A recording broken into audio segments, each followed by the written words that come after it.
Till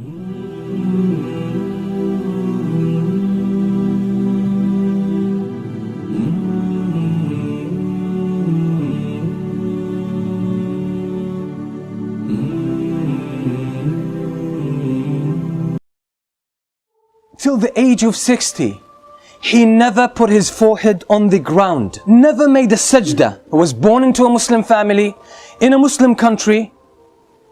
Until the age of 60, he never prostrated before Allah subhanahu wa ta'ala, not even a single time. He had two sons, and Allah guided his sons in their 20s. They started practicing them praying, and they tried to give their father da'wah, give him advice over and over again, but he never responded to his children. He always thought that these are my children, I know more than they do.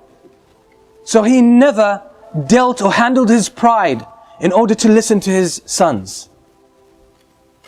And one day he saw his son, his eldest son, growing his beard. And after his son gave him advice, he said, why don't you shave this? Why don't you take it away? The son got shocked, and he just said, out of shock, in a state of shock, he said, I'm afraid you'll go to the hellfire. I'm afraid you'll go to the hellfire. He just got offended, and sometimes we mix our personal feelings with our concern for others in terms of da'wah. But subhanallah, it brought about good results. That very word shook the father. He started thinking about himself. And subhanallah, a few months later, the father sneaks into the masjid and makes his first prayer ever in the masjid, where his son leads the prayer. The son didn't know the first couple of times, but other people brought it to his attention. Understanding that his father has an issue with pride, he never spoke with his father about it. He said, it seems that he found his way, let him carry on his own. And that's exactly what he did. This man used to smoke 80 cigarettes every day. 80 cigarettes every day.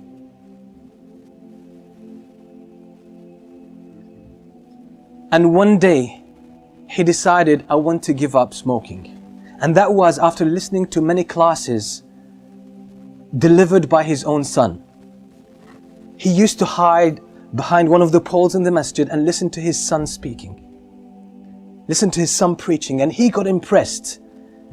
His head turned around.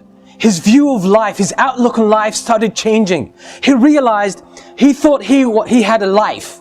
He thought he was leading a good life. But now he realized that this is the real life. It's in the masjid. Real life is when you connect with Allah subhanahu wa ta'ala. That's when you start to feel the sweetness of life and the sweetness of Iman.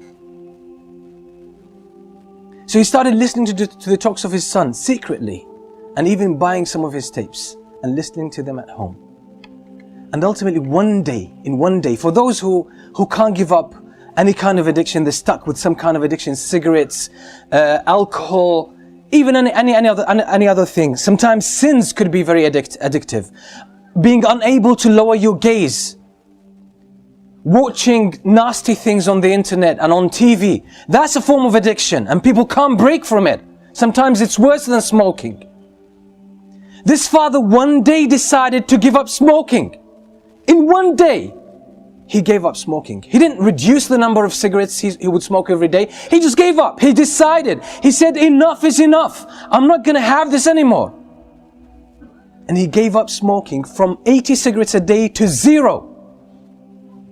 So it's a matter of decision. It's a matter of commitment. And you can get all of this once you connect with Allah subhanahu wa ta'ala. Now I know the father. He is 73 years old now. 73 years old. Now he gave up smoking at the age of 68. At the age of 68. Now, among the learned people that I know in my life, and I know a lot, he's one of the most outstanding. At the age of 68, his life took a new direction. He read Tafsir Ibn Kathir more than 15 times. He read the Tafsir of Ibn Jarir al-Tabari, which is more than 20 volumes, more than 10 times. He read the history of Ibn Jarir al-Tabari so many times. He read the Silsila Sahiha by Shaykh al-Albani, Silsila Da'ifa, more than 30 volumes altogether. He read all of that. And when you sit with him, he talks to you about knowledge, deep knowledge. And sometimes you talk to some of our youth and they say, seeking knowledge is hard. It's difficult. What about this man? How much memory has he got left at the age of 68? That now he's one of the strong students of knowledge in his own country. And when you sit with him, mashallah, you always learn something.